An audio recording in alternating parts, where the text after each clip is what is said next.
monte vecinal es un tipo de propiedad peculiar que no se encuadra ni en lo privado ni en lo público. De hecho, actualmente se considera como un caso de particular, de propiedad, que sería premoderno. Y por ese motivo muchas veces se lo ha despreciado.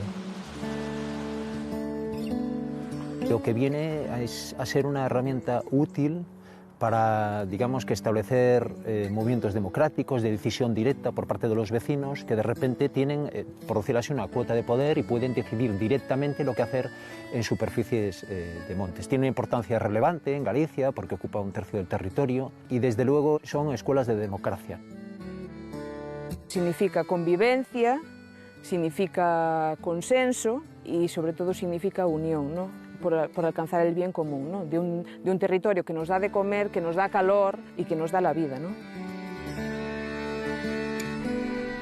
Hay 3 comunidades de montes gallegas que Naciones Unidas ha distinguido recientemente por haber conseguido una gobernanza comunal eficiente.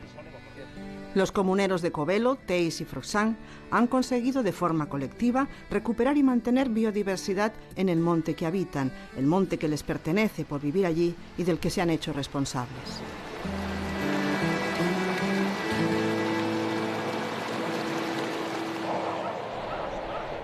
Aquí empezó todo, nos dicen los comuneros de Teis.